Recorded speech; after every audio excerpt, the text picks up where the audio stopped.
Louvado seja nosso Senhor Jesus Cristo e sua mãe, a Virgem Maria. Senhora nossa, tudo bem com você?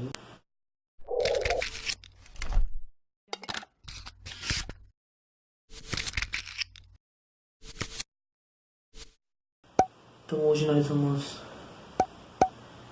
sair um pouco daquela parte de tradição monástica e vamos começar a abordar temas que nos remetem à contemplação, que nos remetem a essa busca interior, que nos favorecem as práticas espirituais que nos levam ao caminho de perfeição, ao caminho que Deus busca em nós, ao caminho do desapego das coisas materiais, da nossa introspecção,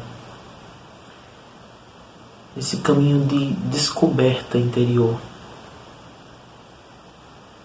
Assim como diz São João da Cruz: já estando minha casa sossegada, saí sem ser notada. E hoje nós vamos pegar a doutora da Igreja, Santa Teresa de Ávila, para mais conhecida, e para nós que partilhamos do mesmo carisma carmelitano, Santa Teresa de Jesus. E hoje nós vamos caminhar junto com ela nesse caminho de perfeição. Vamos descobrir quais as divisões, vamos entender o que é esse caminho de perfeição e o que possivelmente pode estar nos levando para essa falta de oração, para essa falta de diálogo com Deus. Para entendermos melhor o caminho de perfeição, nós precisamos conhecer nosso corpo, nossa alma e nosso espírito. Então, para entrar neste caminho de perfeição, nós devemos ter conhecimento das faculdades da alma. Então, as divisões do corpo, a divisão do homem é corpo, alma e espírito. Sendo o corpo a parte material e espírito a parte espiritual do homem.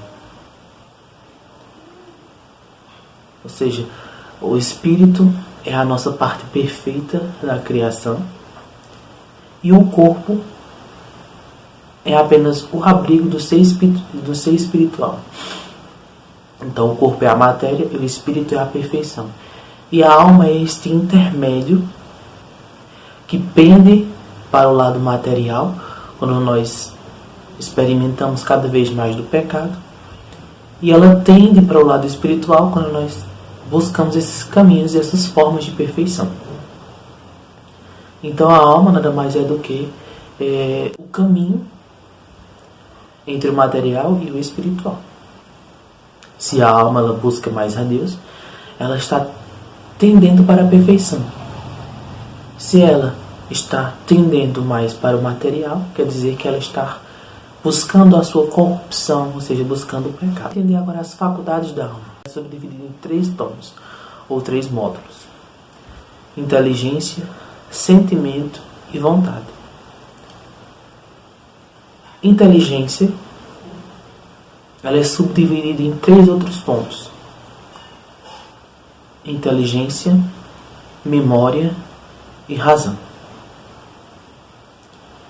O ser humano, sendo ele dotado de inteligência,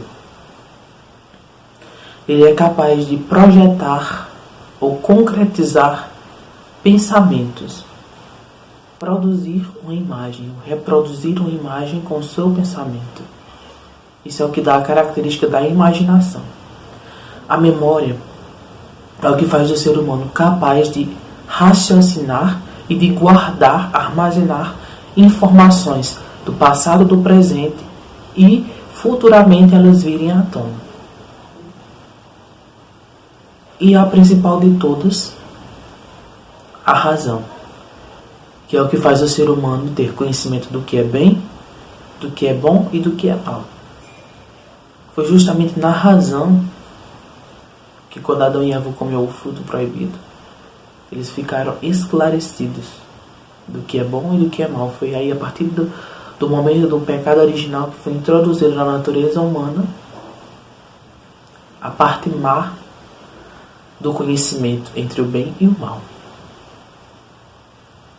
Antes tudo era perfeito, não existia nenhuma parte má, maléfica.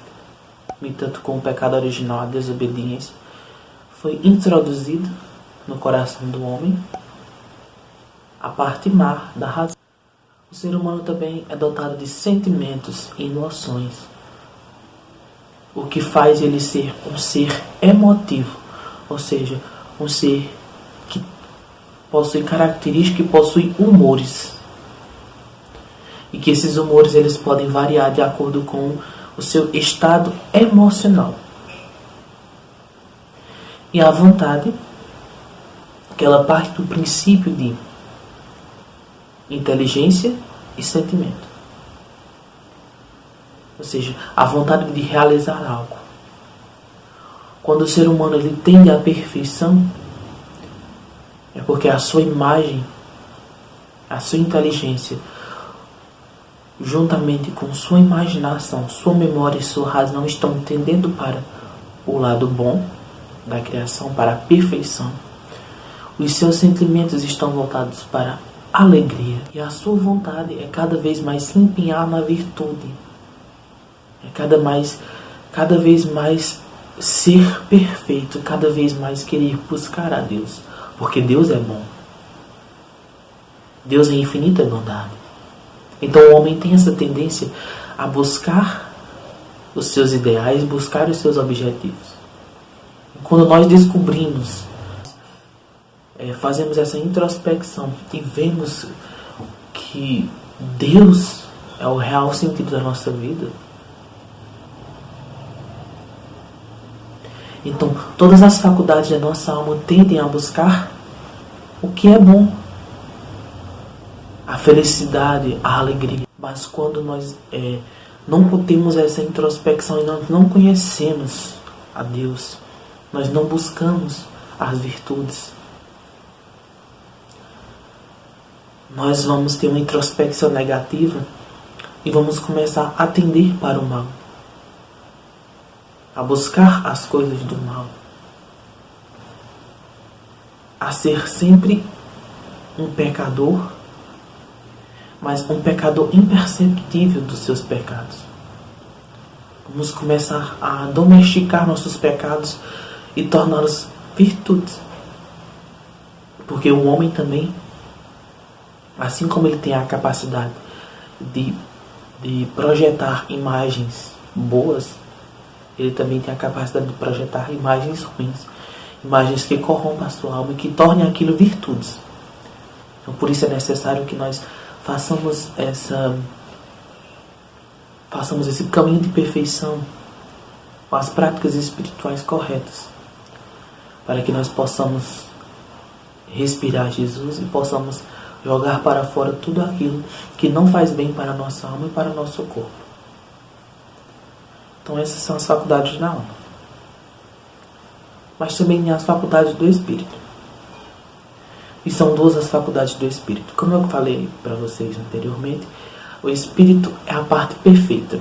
Ou seja, é pelo Espírito que vai impulsionar com que a alma ela busque sempre a perfeição.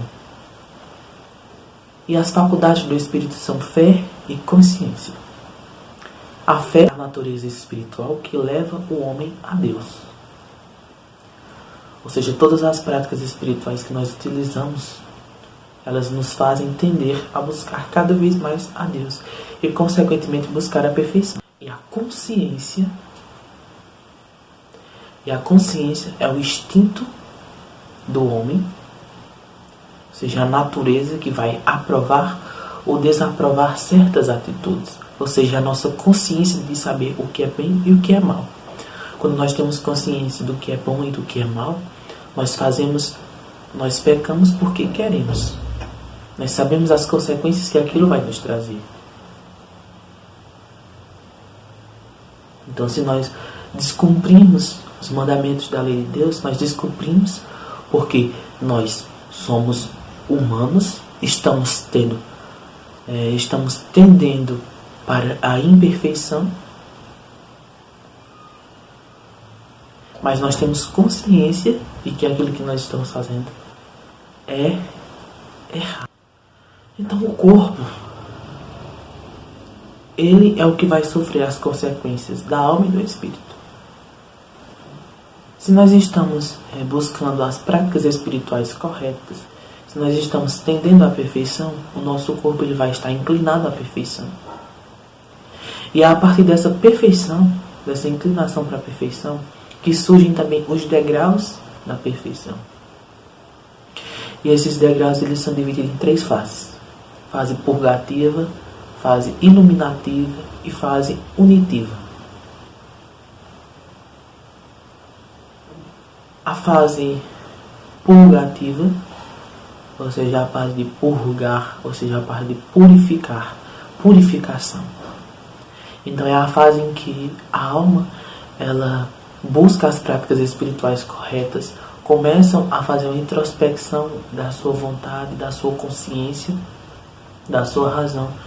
Começa a se enxergar como pecadores e que Deus é o seu único bem. E começa a progredir nas práticas de virtudes.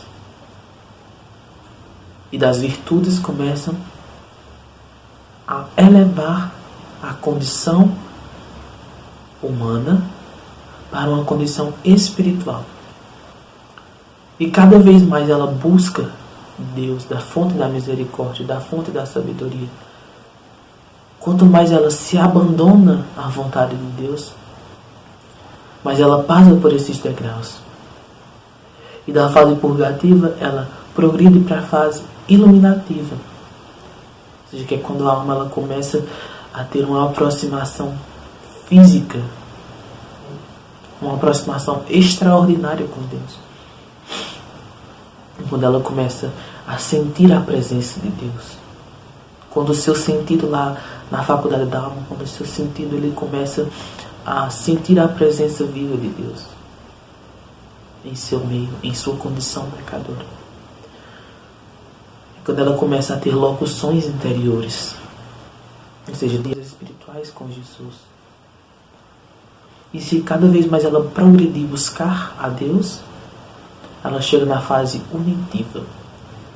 E aí na fase unitiva onde acontece as visões, onde acontece, no caso de Santa Teresa, acontece a transverberação, que é quando ela recebe a lança em seu coração, a lança de fogo, doutores da igreja, que recebe esse contato místico de Deus. Mas cuidado, por quê?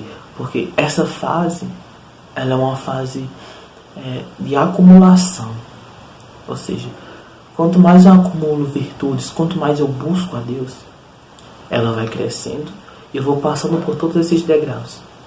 Mas isso não quer dizer que eu estou